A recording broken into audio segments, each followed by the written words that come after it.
के यज्ञ की रक्षा के लिए भगवान विष्णु से प्रार्थना। भगवान का शिवद्रोह जनित संकट को टालने में अपनी असमर्थता बताते हुए दक्ष को समझाना तथा सेना सहित वीरभद्र का आगमन। दक्ष बोले, देव देव हरे विष्णु दीन बंधु कृपानिधि, आपको मेरी और मेरे यज्ञ की रक्षा करनी चाहिए। प्रभु, आप ही यज्ञ के रक्षक हैं, यज्ञ ही आपका कर्म है और आप यज्ञ स्वरूप हैं। आपको ऐसी कृपा करनी चाहिए जिससे यज्ञ का विनाश न हो। ब्रह्मा जी कहते हैं, मुनीश्वर, इस तरह अनेक प्रकार से सादर प्रार्थना करके दक्ष भगवान श्री हरि के चरणों में गिर पड़े।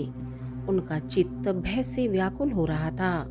तब जिनके मन में घबराहट आ गई थी, उन प्रजापति दक्ष को उठाकर और उनकी पूर्वोक्त बात सुनकर भगवान विष्णु ने देवाधिदेव शिव का स्मरण किया। अपने प्रभु एवं महान ऐश्वर्य से युक्त परमेश्वर शिव का स्मरण करके शिव तत्व के ज्ञाता श्री हरि दक्ष को समझाते हुए बोले। श्री हरि ने कहा, दक्ष, मैं तुमसे तत्व की बात बता रहा हूँ, तुम मेरी बात ध्यान देकर सुनो।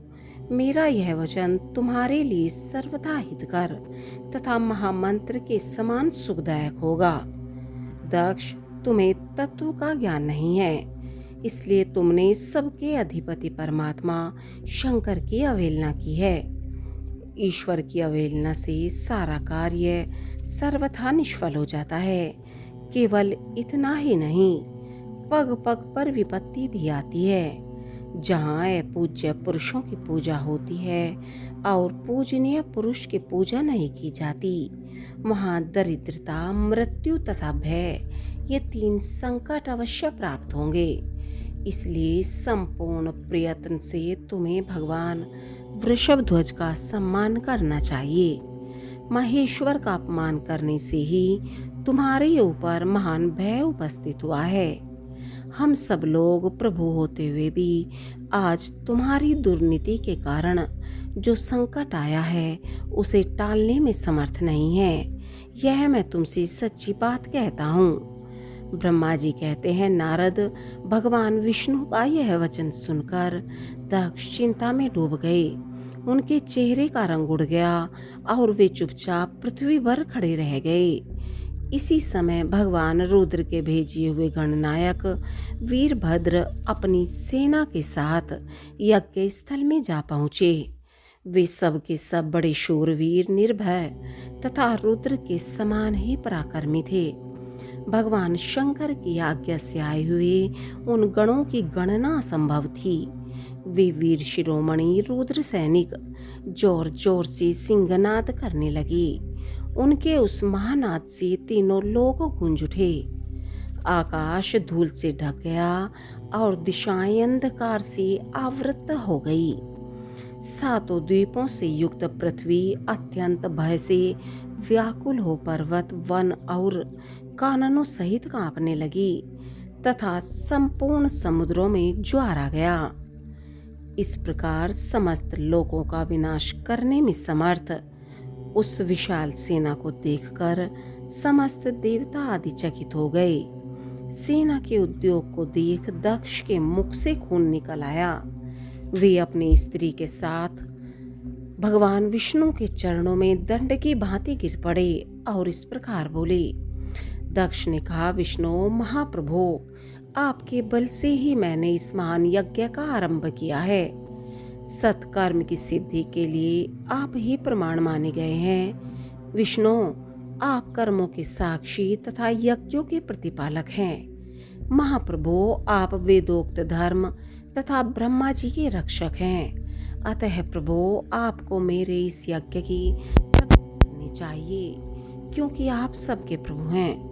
ब्रह्मा जी कहते हैं, दक्ष की अत्यंत दीनतापूर्ण बात सुनकर भगवान विष्णु उस समय शिव तत्व से विमुख हुए। दक्ष को समझाने के लिए इस प्रकार बोले।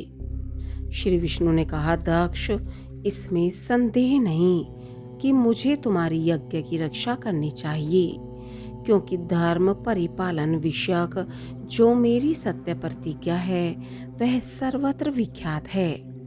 परंतु दक्ष, मैं जो कुछ कहता हूँ उसी तुम सुनो। इस समय अपनी क्रूरतापूर्ण बुद्धि को त्याग दो। देवताओं के क्षेत्र नैमिषारण्य में जो अद्भुत घटना घटित हुई थी उसका तुम्हें स्मरण नहीं हो रहा है। क्या तुम अपनी कुबुद्धि के कारण उसे भूल गए? वहां कौन भगवान रुद्र के कोप से तुम्हारी रक्षा करने में समर्थ है? दक्ष, तुम्हारी रक्षा किसको अभिमत नहीं है, परंतु जो तुम्हारी रक्षा करने को उद्यत होता है वह अपनी दुर्बुद्धि का ही परिचय देता है।